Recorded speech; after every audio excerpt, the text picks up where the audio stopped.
Hello guys, it's Jared here, and I've just done my reviews yesterday of the first two Problem Child films, which I like, and now today I'm going to do a rant on Problem Child 3.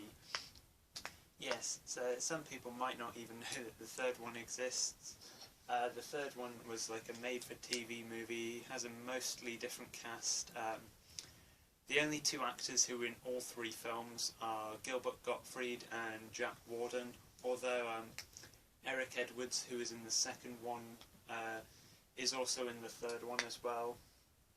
And basically, I believe, I'm not quite sure, but I believe in the US you actually can't get Problem Child 3 on DVD. You know, in the UK we can. Obviously this is the UK set, and you can get all three films together here. But I've heard in the US you can't even get the third one on DVD at all, which, you know, it just shows how bad the film is, really, or just, you know, shows how obscure it is, really.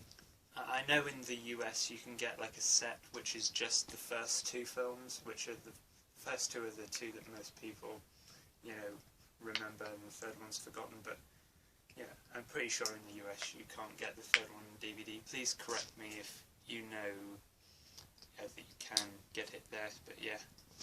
So yeah, of course they recast Junior because obviously Michael Oliver, the child actor from the first two, was getting too old, and you know, it only really works if he's like a cute little kid.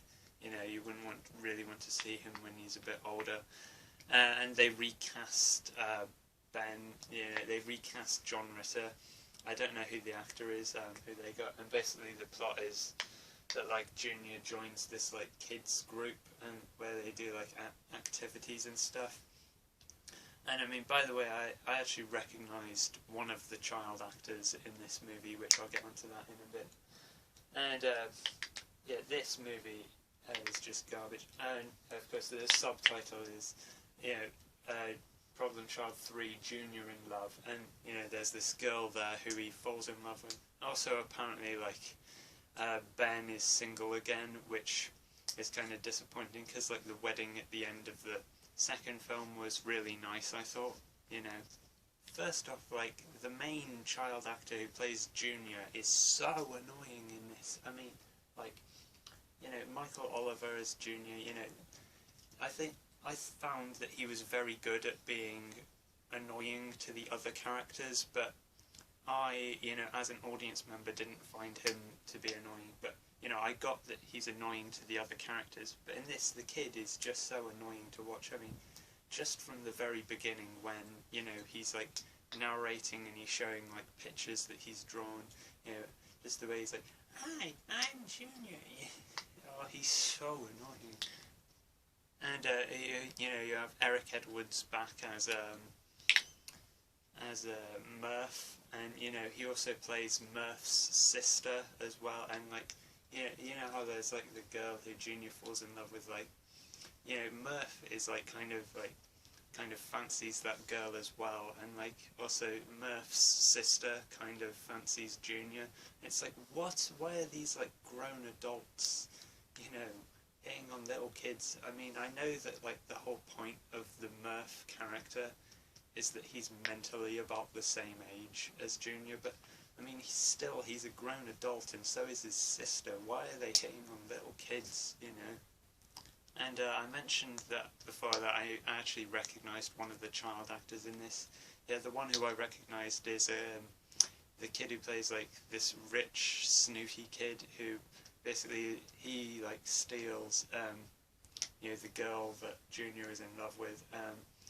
I mean, the best thing about this movie is definitely Gilbert Gottfried. He's back as Mr. Peabody, and I like how in all three films he has a different job.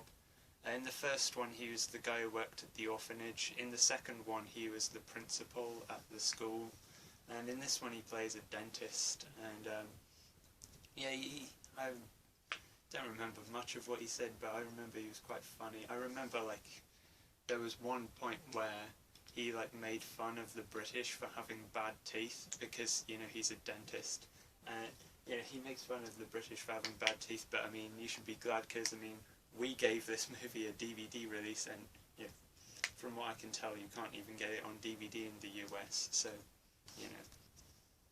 Jack Warden is also back as Big Ben, and, you know, he was very entertaining in the first two, you know, very unlikable, but he was very entertaining in the first two, but I don't really remember much about him in this, but I guess it's kind of cool they got him back.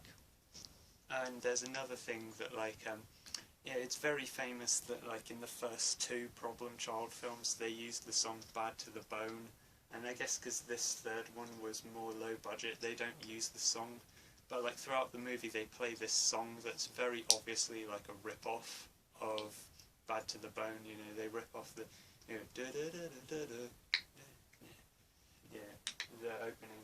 It's very blatantly a rip-off of Bad to the Bone. Also, there's like a dream sequence where like Junior is imagining himself getting married, and, you know, in that dream sequence they quote lines from the song Bad to the Bone.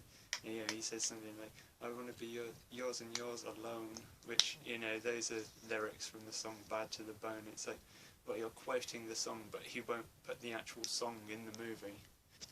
So overall, I mean, I think the third one is a terrible movie. I mean, I'd recommend checking out the first two if you haven't already. As for the third one, I only recommend watching it out if you're, like, extremely curious to see how bad it is, but don't watch it if, you know, you're expecting a good movie, because it's not. So yeah, thanks for watching this review, and bye.